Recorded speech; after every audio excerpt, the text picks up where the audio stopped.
Halo kaum intelektual sekalian. Guys, setelah nonton film Pesta Babi, banyak warga Konoha yang mengatakan, oh sekarang gue paham kenapa orang Papua itu menghalalkan darah tentara Konoha.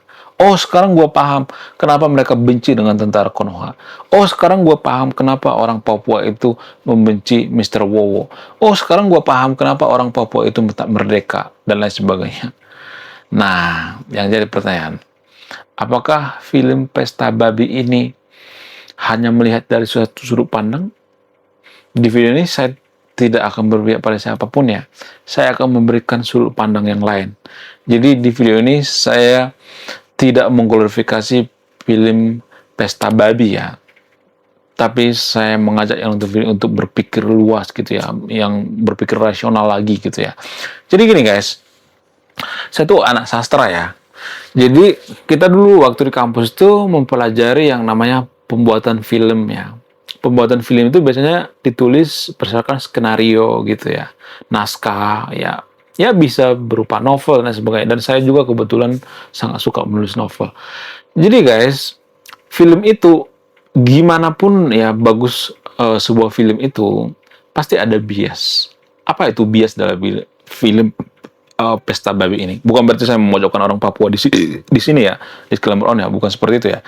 Tapi gini, kalau misalnya dalam film Pesta Babi itu dikatakan bahwa tentara Konoha itu jahat ya, kemudian Mr. Wowo itu jahat gitu ya, karena Mr. Wowo itu punya ambisi yaitu food estate dan sebagainya, sehingga banyak hutan yang digunduli dan sebagainya ya, kemudian sawitisasi ya, di Papua pengen diperbanyak sawit, dan pemerintah Konoha juga sudah mengatakan seperti itu ya, sehingga hutan-hutan adat di sana digunduli, dibotakin dan sebagainya. Tapi permasalahan nih yang jarang diekspos itu ya, setelah saya riset di lapangan tidak segampang yang kita pikirkan.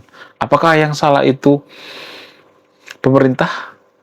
Saya tidak menyalahkan siapa-siapa di sini ya. Saya hanya memberikan perspektif baru ya. Jadi ternyata yang jarang dipahami itu adalah ketika hutan adat itu dibotaki, digunduli, ya, dihancurkan, diganti dengan full estate dan sawitisasi dan sebagainya, ada pihak tertentu yang diuntungkan. Siapa itu? Biasanya raja adat, ketua adat, ya, oknum-oknum tertentu, ya. Ada pihak akamsi di situ. Jadi nggak ujuk-ujuk ya, misalnya nih ya, datang nih orang dari Jakarta ya, lalu hutannya dibotaki, digunduli. Nggak. Pasti ada kerjasama dengan orang lokal di sana. Pasti ada kerjasama dengan orang Papua di sana. Kalau misalnya mengatakan siapa, ya saya tidak bisa menjelaskan di sini. Ini terlalu berbahaya gitu.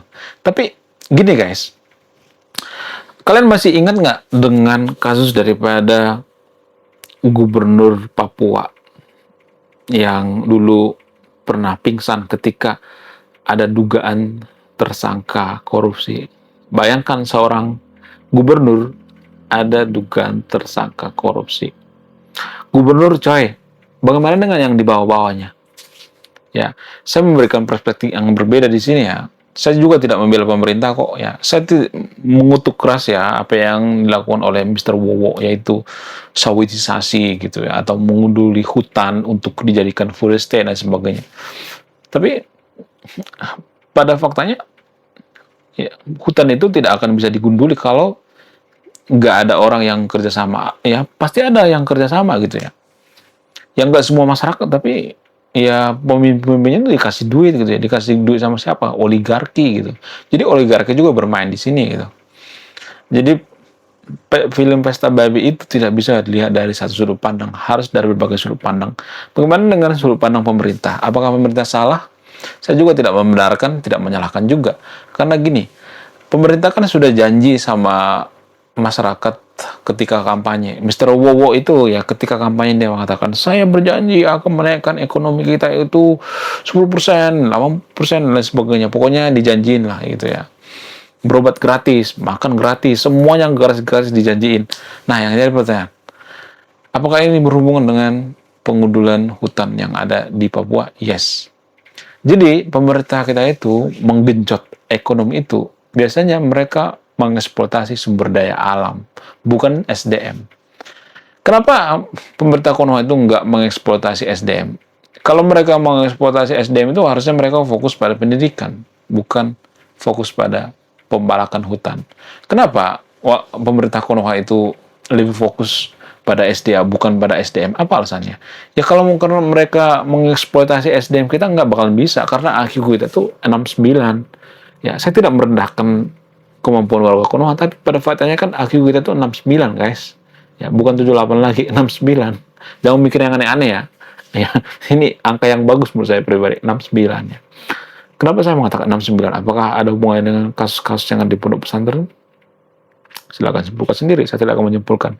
Jadi guys, ternyata ya tanpa kita sadari, pemerintah kita itu sebenarnya dilema gitu. Apakah kita mengeksploitasi sumber daya manusia atau sumber daya alam? Kalau mereka misalnya nih ya mengeksploitasi sumber daya manusia, memperbaiki pendidikan, apakah langsung kelihatan hasilnya? No, nggak langsung kelihatan hasilnya. Butuh waktu berpuluh-puluh tahun seperti China. Ya, jadi kalau misalnya ada pemerintah mengeksploitasi alam gitu, apakah ini sebenarnya memenuhi janji kampanye? Yes. Ya, supaya apa? Supaya kampanyenya itu terbukti gitu ya. Janjinya waktu kampanye terbukti. Oh, ekonomi kita naik gitu ya. Walaupun itu sebenarnya cuma angka doang ya. Di lapangan gimana? Enggak terbukti secara ilmiah kok ya. Ekonomi kita itu naik tuh karena apa? Karena belanja APBN itu tinggi. MBG lah, apalah, segala macam lah. Bukan karena daya beli masyarakat itu naik, enggak. Ya masyarakat gitu-gitu aja, malah banyak orang yang bangkrut gitu ya. Yang miskin gitu ya, kismin gitu. Jadi di Konoha itu untuk mengurangi jumlah orang miskin itu.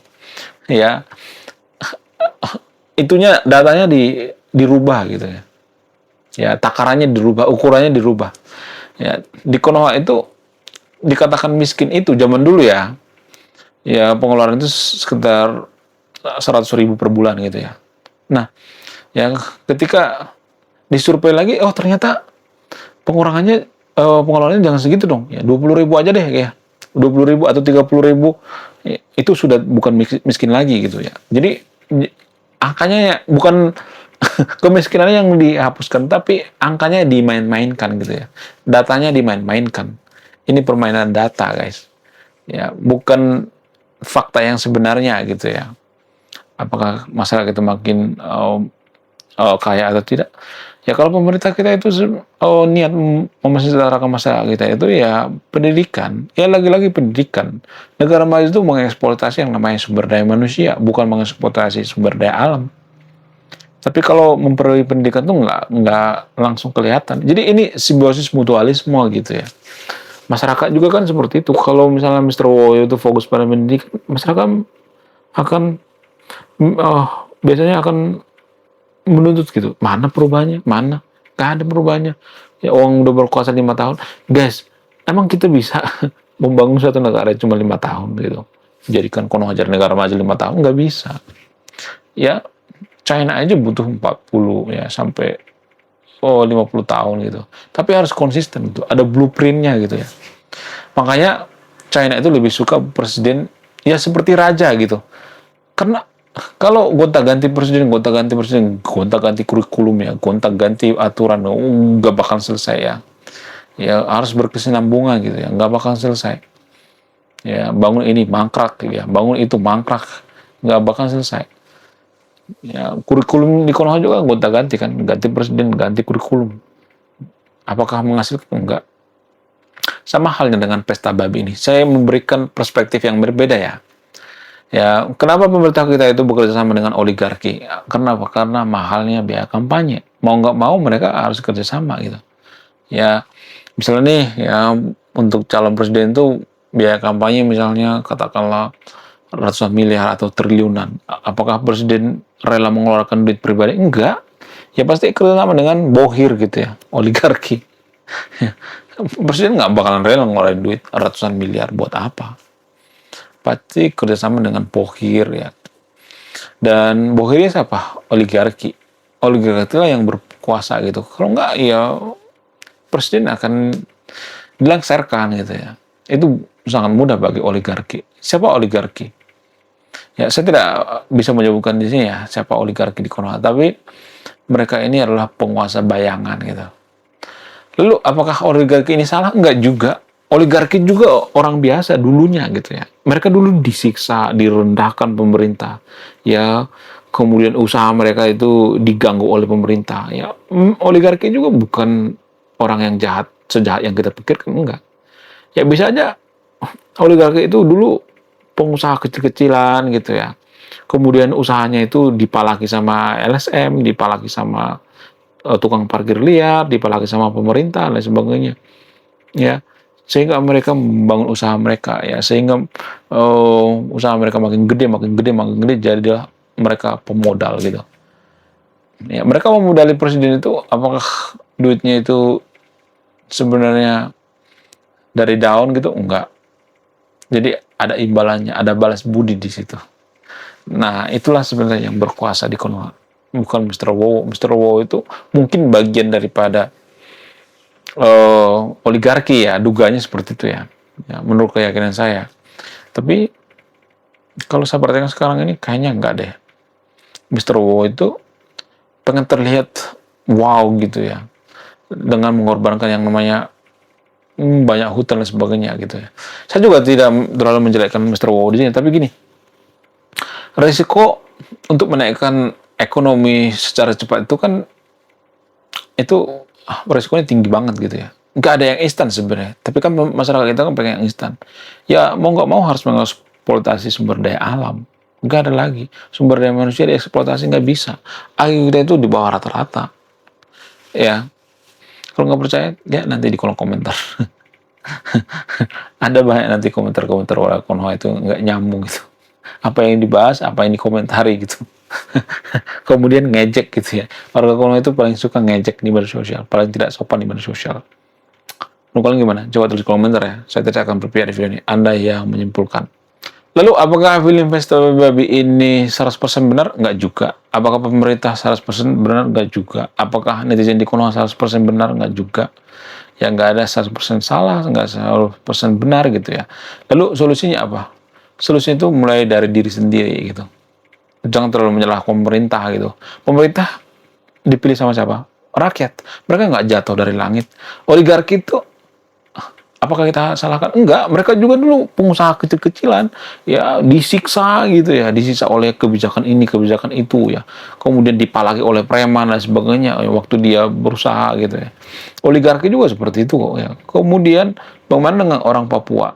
Ya orang Papua juga tidak bisa dikatakan suci gitu ya. Karena ya ketua-ketua adat, oknum ketua adat di Papua ada juga yang bekerjasama dengan para oligarki gitu ya, atau pengusaha-pengusaha atau pemerintah gitu ya. Kemudian kalau kita perhatikan ya, bahkan ya oknum gubernur Papua ada yang korupsi.